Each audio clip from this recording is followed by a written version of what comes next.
Chapter 50. The Mare in the Moon. No more. That had been the promise Celine made to herself on the day she finally broke. The war had gone on far longer than it should have, and the murderous chaos that King Sombra had wrought had spread like wildfire. It had to end, by any means necessary. She no longer cared if this choir entity was untrustworthy or not. They promised to lift the veil of bloodshed that hung over the land, and to give Selene a means to end her father's life. Either these promises would be fulfilled, or Selene would be put out of her misery for her foolishness. She worked swiftly, in secret, under the choir's command, doing exactly as they asked, without hesitation. The black shards that had been captured over the war's duration, fragments of the choir's power, broken and scattered amongst the Ciaran forces, were her objectives. Under the guise of routine inspections, she made sure to visit each of the equestrian strongholds that contained them. From the furthest reaches of Equestria's territory, all the way to Warden's Keep, no stone was left unturned. Hundreds of confiscated crystals were shattered like glass beneath her hoof, each one adding to the choir's song, and by extension, Celine's growing strength. She was stronger, faster, her magic was more potent, just like it had been with her father. These enhancements served her well in the many battles that broke up her visits to Equestria's strongholds. But these battles also allowed her to gather yet more of the choir's fragments. Though, even now, Selene retained her philosophy of killing only when absolutely necessary, even if the choir said otherwise. It was the one part of her will that she would not bend to theirs, and eventually they submitted to the compromise. Selene began keeping a careful eye on the Equestrian and Crystal Empire soldiers she fought beside. She was rather adamant about them following her hoofsteps and not shedding any unnecessary blood. Disobedience resulted in a number of consequences, from professional disciplinary actions to almost childish shows of force and threats of violence. She never actually harmed her own, nor would she. But they didn't need to know that. It had gotten to the point where she began to earn a rather caustic reputation. A number of letters came from both of her sisters, filled with concerns. Celine's replies were curt, speaking of dealing with insubordination or some such, just to get her siblings to calm down and stay off her back for a while. They could deal with her in any way they wished, after the war was over, but not a minute before.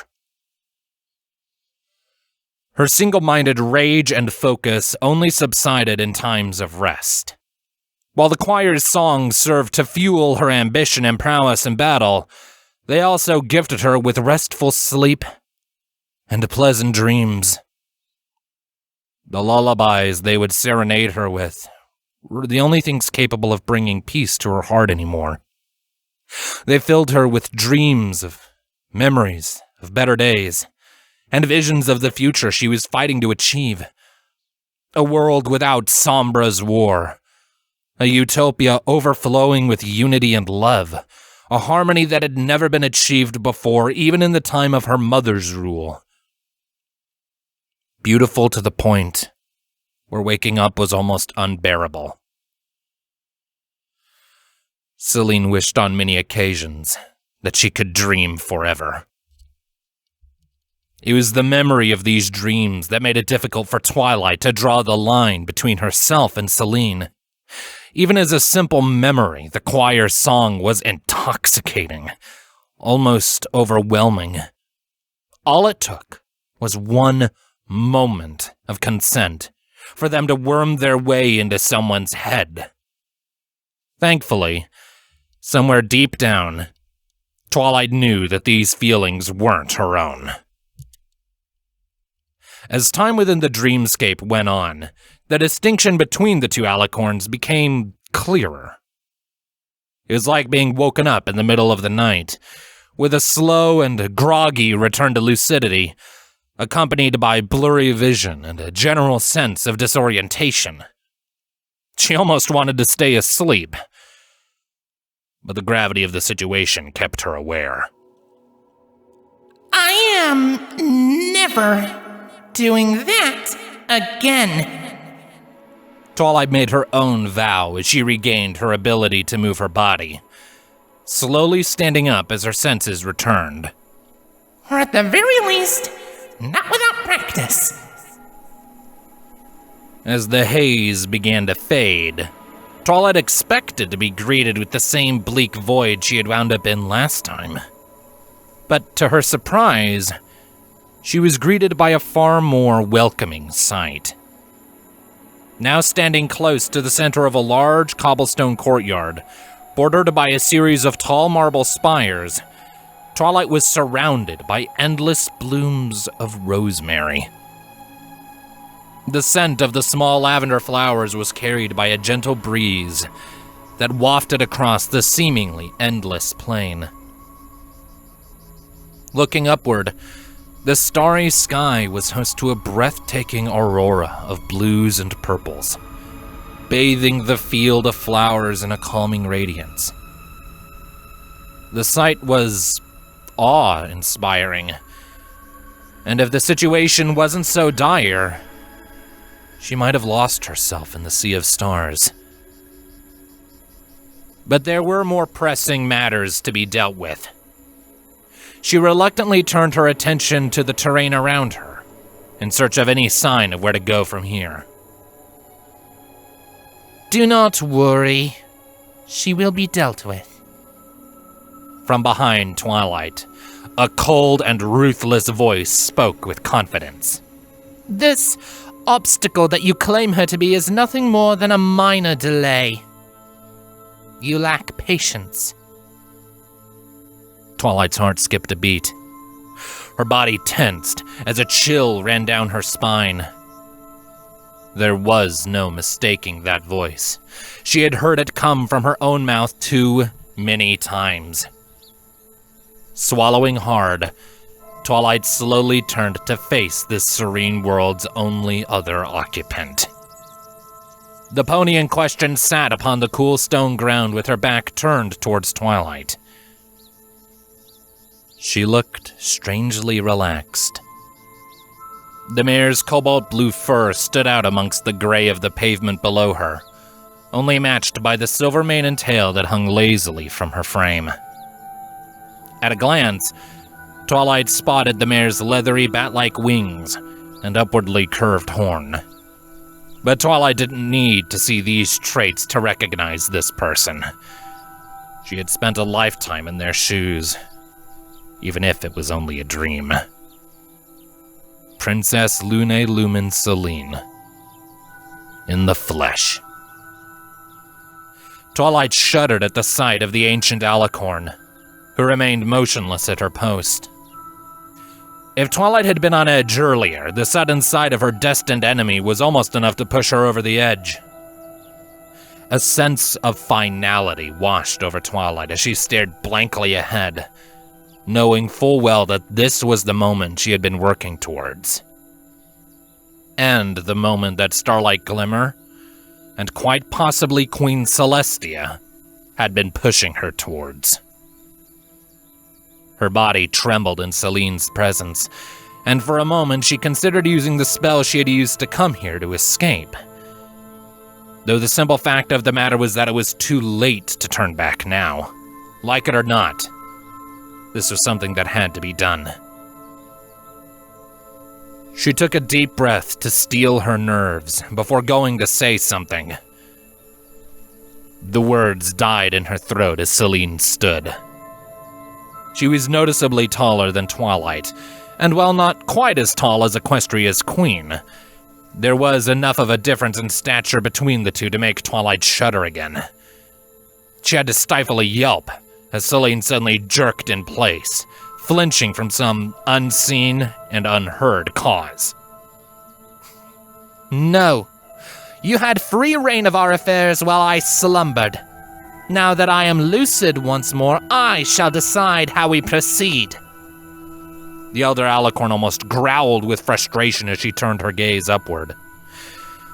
There was no doubt she was talking with someone, and Twilight had a feeling she knew who it was. By a miraculous stroke of luck, Twilight had not yet been noticed, and a wave of short-lived euphoria came over her. Short-lived being the operative word, as she was still left without a clear course of action. The dream she had lived through didn't offer any insights.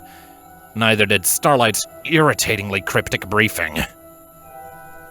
In hindsight, she probably should have come up with a plan first, but it was too late to regret her hasty actions now.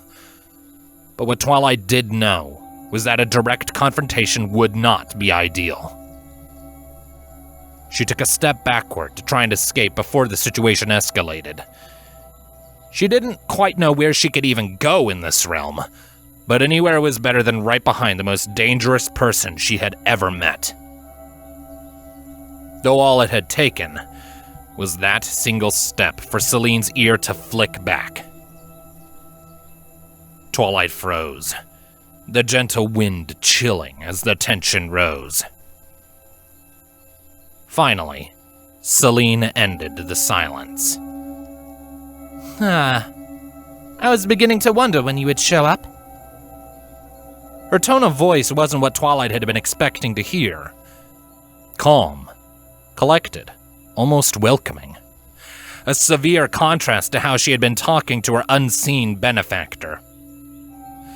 Celine's previous behavior was further contrasted when she turned around, looking at Twilight with a small but welcoming smile. You must be this Twilight sparkle I've been hearing so much about. The first thing that Twilight noticed was the older mare's unsettling eyes.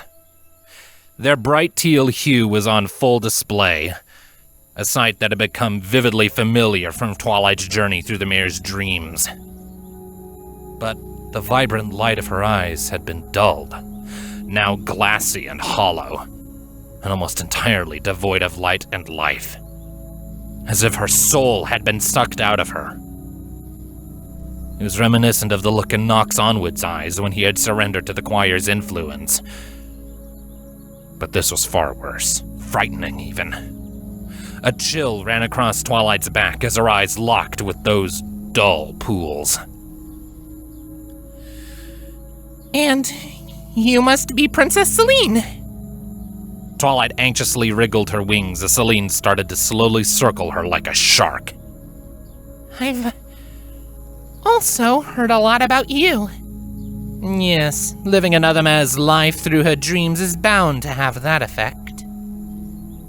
The conversation fell still as Celine continued her lazy lap, taking her time in examining the younger pony. It wasn't until Celine completed the circle that she chose to speak again. Of course, I suppose that is my own fault. Seems I was quite restless in my long slumber. The vivid image of Celine tied down by those black brambles unconsciously calling out for help flashed into Twilight's mind. That cold and unsettling encounter was contrasted heavily by the one taking place right now. Celine herself, who Twilight had once pitied in her sorry state, now emanated an intimidating aura, in spite of the unexpectedly warm welcome. You don't have to do this, you know. Despite the insistence of my comrades, I would prefer not to kill you. Not unless absolutely necessary.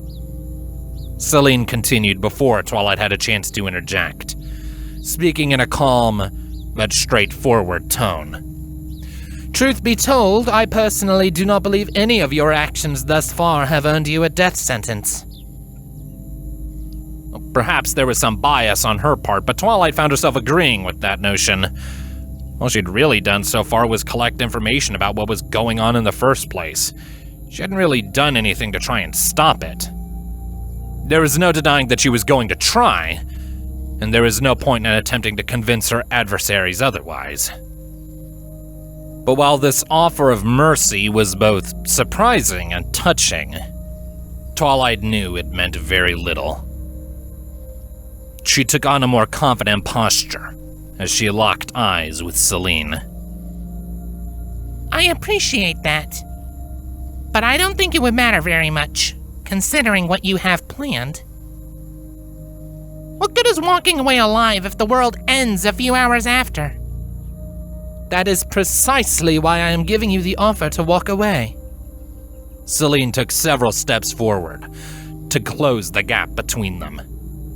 Yes, it is true that our world will end, but the hearts and minds of every pony within shall ascend above it, alive and well as a part of the choir forever. Yeah. That adds up with what I heard, Twilight said with a shrug, reflecting on her interesting night with Nox in prison. It still sounds about as insane the second time around. Chaos and death ravage our world like a plague, and they must be purged. Celine's voice was saturated with conviction. She held her head high as she spoke, towering over Twilight. The choir can bring us that salvation, and we are so close to achieving it. And did they tell you the price of that salvation? Because I don't think most people will want to pay it, Twilight said, though she still didn't fully understand what it was these insidious forces were attempting to achieve with this cosmic coup of theirs. But what she had gleaned from Nox's rants and Celine's recollections painted a very grim future if they succeeded. Call me picky, but I don't think what they're planning for us counts as alive. Chaos and death ravage our world like a plague, and they must be purged, Celine repeated, the determination decorating Celine's face, faltering. It is true that much will be lost in exchange for harmony, but we will gain so much more in the process. Is that what they told you? Because last time I checked, your friends were really good at misleading you. Or do you still really believe that Sombra enslaved them? With a flash of white light in her eyes, thick black smoke surged from Celine's horn, replacing the silver radiance that usually signified her magic. Before Twilight could react, an inky bolt shot forward and just barely missed her. By the time Twilight had even processed what had happened, the unmistakable resonance of shattering stone filled her ears, echoing around them like a tolling bell. The attack hadn't been intended to hit Twilight. If Celine had wanted to hit her, she would have. It must have been a warning shot, and to Celine's credit, it worked. Twilight fell silent, barely stifling a gag of fear. Do not say his name in my presence, Celine growled, the dark miasma about her horn fading as quickly as it had appeared. She gave off a hateful snort, her eyes now alight with fury. But in spite of her newfound fear, Twilight did not hesitate to press on. But you know I'm right, don't you? You know that they lied to you. How could... A ring of that same dark fog manifested around Twilight's throat with crushing force. With a sound somewhere between a choke and a gasp, Twilight lurched through the air to slam into one of the remaining pillars. She was held in place there, her hooves reflexively pawing at her throat for relief as she struggled to breathe. All she could do was watch as Celine turned her furious eyes towards her as she approached. If you honestly think that this is all that simple, then you are a greater fool than I expected, Celine snarled menacingly, letting Twilight drop back down to the ground in a coughing heap. It does not matter if I was lied to or not. I needed to be taught the folly of our world, and so I was. And now I understand what needs to be done. Twilight struggled to stand back up under the weight of Celine's eyes, fighting to catch her breath. She tried to speak, but another surge of dark magic ensnared her head, slamming her into the pillar again. Stars exploded across her vision as fire filled her skull. The spire cracked and shook from the impact, and Twilight was left dazed and confused with ringing ears, hardly able to parse what Celine was saying as she bitterly continued. Silence! I do not want to hear you lecture me as if you were my better. You do not understand, nor could you, that what I'm doing is necessary. Even in her disoriented and shockingly uninjured state, Twilight could tell that something was off in Celine's voice. She sounded too emphatic, as if she were trying to convince herself. As the ringing in her ears subsided, they were replaced by Celine's terrified, meek cries for help from the last time she had seen the Elder Alicorn. As her thoughts drifted back to that pitiful scene, and to the memory she had glimpsed in Celine's dreams, an idea came to Twilight. It was a long shot, but if it paid off, maybe she could navigate the situation without casualties.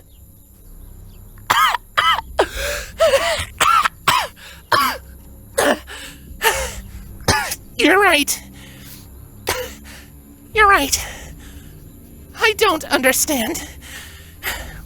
Twilight answered through deep breaths, her voice hoarse as she looked at Celine. The ancient soldier held her threatening glare, and Twilight briefly reconsidered the plan, but she couldn't waste precious seconds second-guessing herself.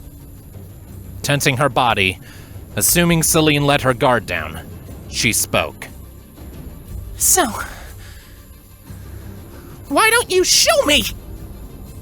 A tidal wave of magenta light burst forth from Twilight as she lunged, actually managing to catch Celine off guard and hooking her forelegs around the older alicorn's neck. The light surrounding them flowed upwards like tidal waves, manifesting as a sphere around them, Twilight's intent being to trap them both inside. Gah! Release me! Celine's voice boomed as she thrashed about to shake her assailant off. Unfortunately for her, Twilight's surprise attack, and raw terror, was enough to let her hang on. But it seemed Celine was more worried about Twilight's spell than she was with Twilight herself. Tendrils of black magic erupted from her horn. The smog clashed with Twilight's light, keeping the attempted sphere from fully forming. Twilight held on for dear life as the older mare physically and magically fought against her. In a desperate bid to complete her spell, Twilight found any part of her magic that wasn't needed elsewhere and redirected it into her horn. Though Celine's countermeasures were as masterful as they were potent. The smog ate through her magic like a worm in an apple, and Twilight could physically feel the precision in every bite. It was humbling, in a sense, to witness such mastery of the arcane art's first hoof. If the situation hadn't been so dire, Twilight would have been awestruck by Celine's talents. Her own spell weaving seemed sloppy and amateurish in comparison. The struggle lasted for barely a moment. Twilight just barely managed to worm her way to victory, as the magenta orb fully closed in around them, before being replaced by an all-consuming flash of white light. Every sensation was lost within the ivory explosion as it expanded out far into the endless horizon. Weight, sound, touch, all of it was gone in less than a second thanks to Twilight's spell. And then, just as quickly as they were taken, they were abruptly returned. The first thing Twilight felt was a sense of falling, before suddenly being plunged into an ice-cold body of water. She continued falling through the chilling liquid for a few seconds, before emerging from the other side, back into the open air, and unceremoniously falling to the floor. She leapt back onto her hooves in preparation for the counterattack to come. But it never did. Celine was nowhere to be seen. Where'd she go? Twilight spun around almost wildly in a vain search for her adversary, but Celine was nowhere to be found. As the adrenaline began to wear off, Twilight recognized where she was. It was the tower that had served as her dormitory for the 4 years she had spent at the School for Gifted Unicorns. Everything was exactly as she remembered it. From the oversized windows that let the moonlight pour into the room, to the work desk cluttered with dusty tomes and chicken scratch notes. It was a perfect recreation from all those years ago. It was jarring to see it all again so suddenly, and at such a dire moment. Twilight had to fight back the sudden rush of nostalgia that came with it. Okay. Went a bit better than last time. Twilight mumbled to herself, anxiously eyeing the room in search of her missing opponent, as she reflected on her second attempt at dreamwalking. Not perfect by any means, but getting the hang of it. The anxiety of the situation slowly melted away, as Twilight realized that Celine hadn't ended up in the same place she had, giving Twilight a moment to breathe and think. The plan had been simple, if a bit undercooked. Twilight had been hoping that taking Celine back down memory lane would convince her to abandon this chosen path, or at least distract her long enough for Twilight to come up with a better solution. And in an attempt to try and remain optimistic about all of this, Twilight convinced herself that this blunder of a setback had at least provided her with the second of those outcomes. It wasn't much of a victory, but it was something. Hey, that's my sandwich! Twilight blinked. That was her voice. Confused, she turned around to face what she could clearly recognize as her younger self. The light of the open refrigerator illuminated the scene perfectly, and right before her very eyes, Twilight saw both a younger version of herself and Spike. This was the night the two had been properly introduced. It was odd to see these events transpire from an outside perspective. Twilight watched with mixed awe and confusion as Spike dashed about the kitchen. She couldn't help but smile at the fond memory in front of her, and allowed herself a moment to revel in it for the sake of her own ease. But while this was a pleasant distraction, it wasn't going to help her deal with Celine. All right. This was fun, but I need to get back on track. With that said, Twilight channeled her focus towards her magic and began to cast the dreamwalking spell again. Like before, a sphere of magenta light formed around her, in an instant this time without Celine's interference. And like a simple bubble, the magic just popped and vanished unceremoniously, followed almost immediately by a loud cracking sound that echoed through the memory. It drew Twilight's attention towards the staircase leading to the second floor. The only way Twilight could think of to describe what she was seeing was a split in the skin of reality. Eerie light leaked through from the other side. It was strange to see, and would be utterly impossible were this not a world within a dream. Fascinated, Twilight cautiously approached. Her caution was proven wise, as her first step towards the fissure caused the world to suddenly rupture, shattering around her like glass. Once again, she was sent into freefall with a shrill scream. A vortex of shining light surrounded Twilight as she fell. She could vaguely see what looked to be windows of shimmering light being thrown about in the chaos along with her. Some bore the familiar magenta hue of her magic, while others bore a calm silver radiance. Among these shining portals of light, there were condensed masses of dark smoke that were just as prevalent in the whirlwind of magic surrounding her. Twilight flapped her wings furiously in an attempt to slow her descent, the efforts being wasted thanks to her unconscious flailing of her legs to try and find solid ground amidst the turmoil. It felt like years before she finally was given a reprieve from this madness, with one of the silver panels of light managing to cross her path in the nick of time. Twilight was greeted with the unpleasant sensation of falling through a freezing pool of water, and her whole world went white.